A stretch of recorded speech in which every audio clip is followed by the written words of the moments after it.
Hey everybody, let's start off with today's harvest. We have jalapenos, more green beans, and 2 bell peppers. Not bad.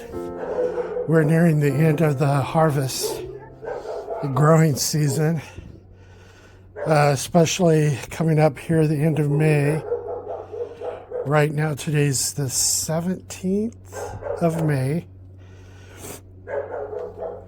And usually the end of May, 1st of June, temperatures get so hot that things start drying out and dying. The green beans are still alive, still producing, which is wonderful. It's amazing how much, let's see, I've probably collected 4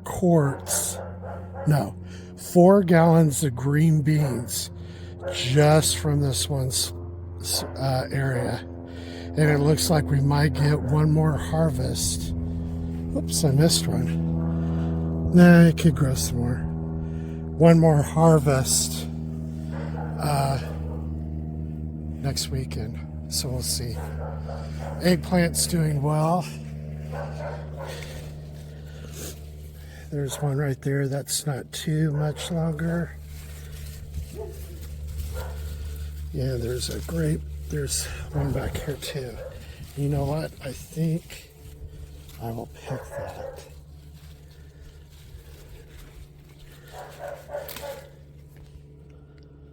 Nice size. This one I'll let go a little bit longer. But there you go. Japanese eggplant. Man, the flies are terrible. Cherry tomatoes are on their way out. They're really drying out. I did get some more that I picked. This will go on the counter in the kitchen and they'll ripen up really well. Our tomato plants, again, I looked up this variety. This variety is called Genuine.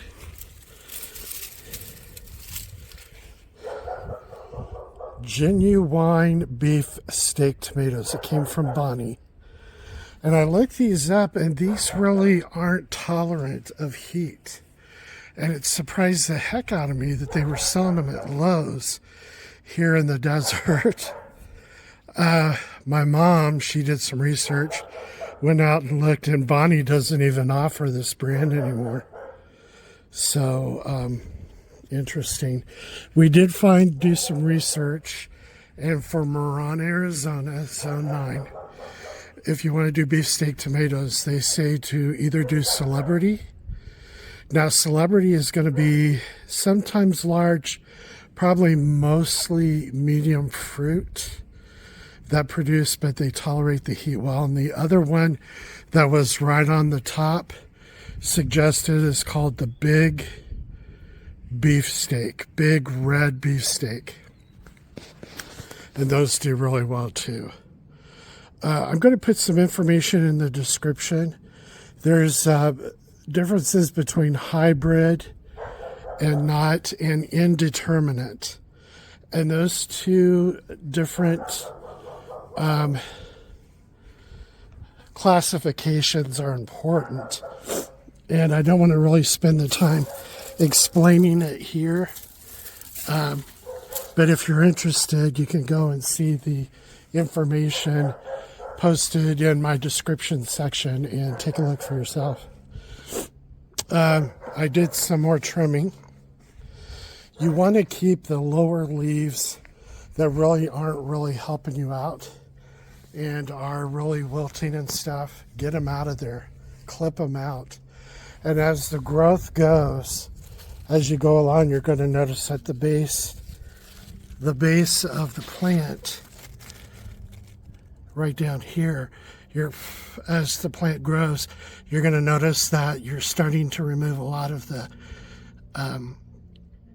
the stems up to a certain level, and so the fresh stems, occur as you grow up and up and up. And here you can see that it's trying to grow more and extend more in here with new leaves and such. Beautiful. What I do too is if I see any that are in-rotted, oh, that's not, show you here. Go ahead, pluck those suckers out because they're not going to do you any good. All they're going to do is just sap any remaining energy that's coming in through the plant, trying to fix or whatever something that's not going to be able to be fixed. So take those out as well and just leave yourself with the nice ones because you want all the energy focused in those. So just a few basic tips about those. Now, I was able to stake up, you'll see the stakes over here. I was able to stake and tie up these. And actually, if I was a little bit better, this right here should have been propped up and tied up some more. But it's getting late in the season. I thought next year I'll just get an earlier start when it's younger and make sure that I tie those things up. And it really improves the airflow underneath of it. Now, when you get over to where I didn't do it, you see where everything's kind of laying and blocking the airflow, and that's when you provide the right habitat for mold, mildew, disease, and insects that you really don't want in your garden. So this is kind of a learn as you go project for me, but we'll eventually get to where we have really good techniques that we can use here to prevent a lot of the diseases and mildew on your leaves. Now here, this is not mildew. These type of plants, they naturally come with gray in the leaves. So these are actually pretty healthy if you look from behind. So good techniques. Pepper, jalapeno pepper plant, just 2 of them is like too much for our family. I gave some away to my daughter. I gave some away to my neighbor. It's amazing. So these 2 plants we planted in 2023, and it was the spring to summer session, and we've been able to keep them alive. And here it is, 2025, and we're talking on 2 years old.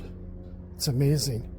So what these will do is they'll start to dry out when the hot temperatures come, and I'm thinking that we might start seeing that 1st of June or latter half of June. And then what I do is I just take this green little tarp. Now you can still get some light through it. You can still see light. But I put this green tarp over these 2 plants to provide shade so it just doesn't burn the plant out. And during the winter, I put it over too when that season's done. Prevent the frost, etc. Now, don't worry about cutting back some of your dead parts of your peppers, especially I had to trim back the bell peppers, which you saw 2 more that I harvested. And what I actually did, I don't know if you can see it, but I kind of whacked it back quite a bit. And all this here, from here on up, was new growth that came. So yeah, do cut it back. I wouldn't cut it back too far, but cut it back, give it a chance to start growing. But once it does, it's going to produce. It's going to give you foliage and provide you with more opportunities for bell pepper. That's not a... Let's see if I can... Got this darn fly that's bothering me. There you go. See how those form right in the middle of the blossom, and then there's one right up here. Now, I don't know if it's going to get too hot before those can really fill out, but we'll see. We'll see how that goes. And our onions. And the bolting, pretty much, once it's decided to bolt, you do get these little blossoms, and each flower becomes a seed, little black pellet seed. But I was lucky in this batch of onions that I planted, here being the reds, and then white Walla Walla onions. I only had about 7 out of about 70 plants, so 10% bolted. 1, 2, 3. What bolting means is it gets to a stage where it says, I need to now become a seed producer. And if you're fortunate, that doesn't happen on all of your onions. But what happens is you get this one little staff that comes all the way up. And then down in your bulb, you don't get a big bulb. You see that? You don't get a really big bulb. And all of this is going to be fibrous. Now, I let this one go because I thought, oh, I'll just collect the seed. And then maybe we can grow another batch, starting from seeds. But when it doesn't bolt, you get nice, rounder onions. Do you see that down there?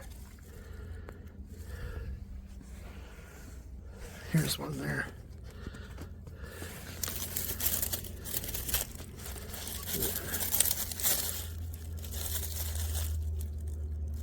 Nice big size.